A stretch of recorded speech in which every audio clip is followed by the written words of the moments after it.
Alright, I need all the members of KARL. We're going to play a game called Author. So for this game, I need one of these people to be the author of a book. Alright. The other three people are going to be acting out the plot of this book. Occasionally they'll be able to speak, but only when Randy tells them to. So I need the title of a book that hasn't been written or that you are going to write in the next hour. Moses goes to space. What? Moses goes to space. Moses goes to space. For the first time ever, Moses goes to space. Maybe for the first time. Moses Goes to Space by Randy Brachman. When I was younger, my father gave me a bit of advice that I have found lasted me through the years. He said that all happy families are happy in the same way, but all unhappy families are unhappy in their own unique, special way. Then he divorced my mom.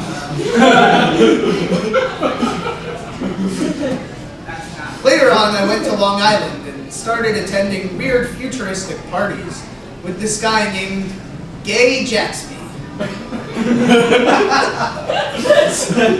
Now, Jaxby was a mysterious fellow, and he didn't like anyone knowing anything about him. He wore a spacesuit at all times, so no one could see his face. One time, in the future, I looked under his spacesuit, and he had 4 eyes and a nipple where his nose should have been. It was weird, but I'm getting ahead of myself. First, we went to space. How that happened is boring, and I won't go into it. Then we crash-landed on the moon. This isn't where we wanted to be, so we went right back into space. We went all the way to Mars before we realized we were going the wrong direction and had to head back to Venus. There was a fight that ensued on the spaceship. Our cat walked along, and Jaxby picked up the cat and hit me in the face with it. In retaliation, I lifted up the visor of his space helmet. This is the part I was telling you about before. And I clawed out 2 of his eyes with my teeth. I spit them back in his face, but not in the right sockets. Then he stepped on our cat, killing him. I cried a lot. That cat was my only true friend. Suddenly there was a jolt in the spaceship. We had crash-landed on Venus. The atmosphere was very toxic, so I had to squeeze into Jaxby's spacesuit, as we only had brought the one. As soon as the pod bay doors opened, our cat exploded. This caused us no end of problems cleaning it up, but that's a story for another day. Jaxby and I were very close in our single spacesuit. Soon a budding romance developed, even though neither of us could see the other, as I was blind. and he was facing away from me the whole time. I know this because my hand was constantly on the back of his head. Then we met a Venusian Martian from Venus. A Martian from Venus. He introduced himself as Martian. That's why I called him that. And he gave a long-winded speech that essentially said he was coming in peace. But then he sucker punched Jaxby right in the nads.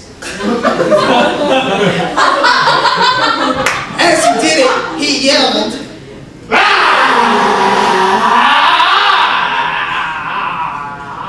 It was our first contact with extraterrestrial life, and I think it went very well.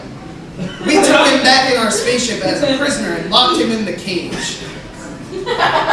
As soon as the pod bay doors closed, I got out of Jaxby's spacesuit, and also the cat unexploded. It was weird. Soon we fed the cat to the Martian, because he looked hungry.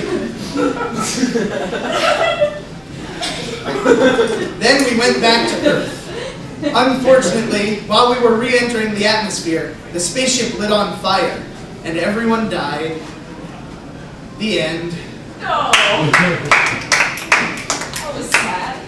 So on a similar sad vein, we're going to play Voices from Heaven about dead people. So I need 3 members of KARL. Are you going to play? Yes, okay. This is a game called Voices from Heaven. These three improvisers have sadly died in three related ways, different but related ways. And so the point of this game is to find out how those improvisers' deaths were related.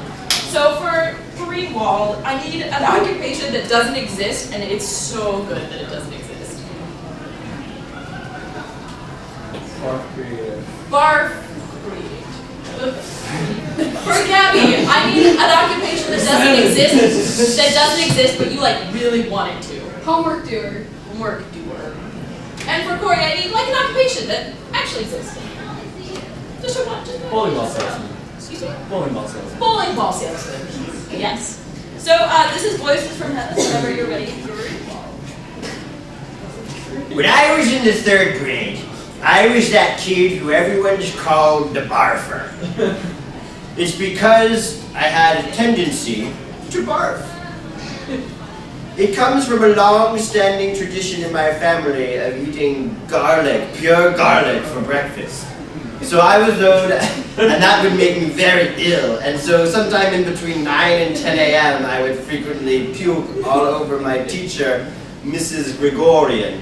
And Mrs. Gregorian would say in her typical chant, "No, don't do that." But now I am 90, and I no longer barf as frequently, because I eat my garlic in the evenings. Get some homework? Get some homework there? And man told me we're gonna do reading homework too. Okay, we're only up to the 5th grade, because after that I didn't go to school. Okay? So you ladies stand around the playground, and I go up to the little kids and I say, "Hey, little kid, got a pencil? You got a notebook? I got school supplies." And then once they hand them over and they say, "Oh, God, sir, here's all my lunch money. Do my homework." I said, "Oh, yeah, kid, I'm gonna do it, okay?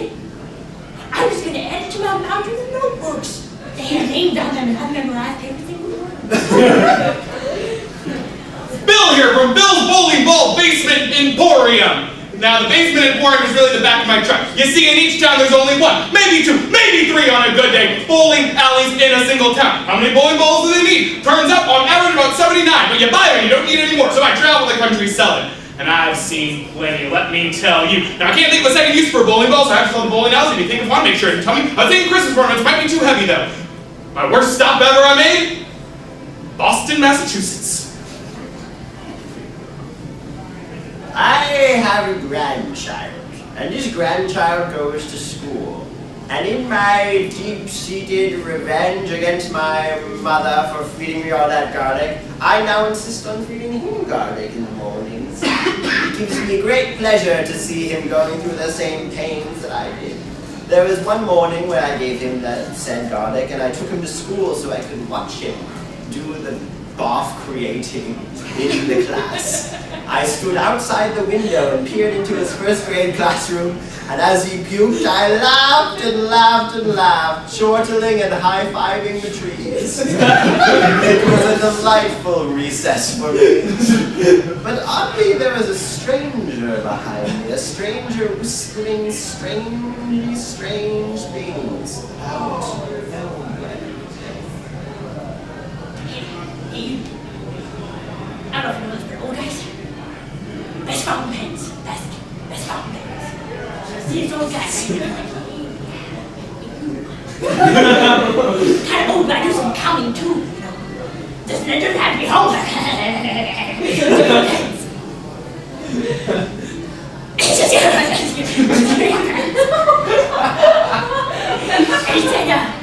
He said something about bugs, and I was like, "Oh, dude. Pretty fucking weird." He told me about his kid, right? He told me about his kid. His kid was the one that barfed, and I thought, wow, that kid would make a great addition to my mountain. Bill here from Bill's Basement Bowling Basement Emporium. We're gonna back my truck. While I was in Boston, I stopped at a local elementary school. You know who loves bowling? Little kids! Little kids kids love bowling. They're the ones who make up at least 60% of the bowling alley's business. Remember, I did not own a bowling alley, I sell the bowling balls. So, I'm stopping, I'm watching the kids, watching through the window. This kid barks everywhere. I think, genius idea, Bill. What if every sport was paid with a bowling ball? If you had to bark, you'd bark right in the ball. There's 3 holes, you can hold the bark. And when you string it, or you throw it, the bark will fly everywhere. It's like confetti for the masses. So, I talked to this old man. He's also watching the kids. He has a strange troll creature. I ask him, hey, want to go do business with me? And he hits his life alert bracelet. And what? Hit his life alert bracelet. I was confused. There was a creature behind me going, or something. I didn't understand the damn word he was saying. And then this fast-talking kid with his mouth moving and the words flying out and my ears being like, what you saying? So I, in my great fear, hit my life alert button. Now, in 20 seconds or less, they promised me that a strong man will lift me up and take me to the nearest place of safety, which I did not realize was a giant volcano. The reason why they choose the volcano is because it's surrounded by hobgoblins, and they protect the area. But I'm very unstable on my feet. So when we were at the lip of the volcano, the hobgoblins were protecting me and saying, "You go away, you weirdo! You go away, you fast-talking child! You go away, grandkids!" I was hipping up on the lid, and I slipped and fell into the volcano. Why was the volcano so close to not making it so? That was a poor decision. That is how I died. Goodbye. Hey, set the record straight. I talk like this to build trust.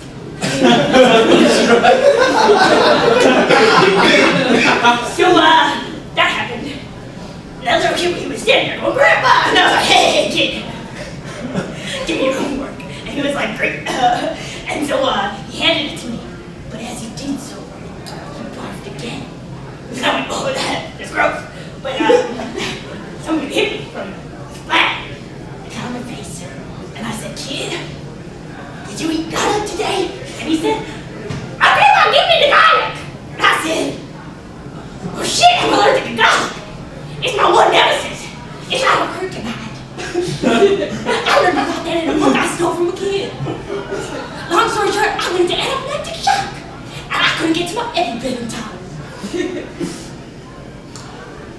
Bill here from Bill's Basement Bowling Ball and Cory. Got it right that time. Now, talk to the old man. Talk to the strange creature. He hits his life alert bracelet, and he's rushed off. He drops the bracelet. I assume that he and the creature are totally fine today. I pick up the bracelet, and I think, Bill, what a great idea. You know what bowling kids need? They need this bracelet. They have their hands in those small holes. They throw, they get caught. They're rolling down the thing. What do they do? Hit. Help me.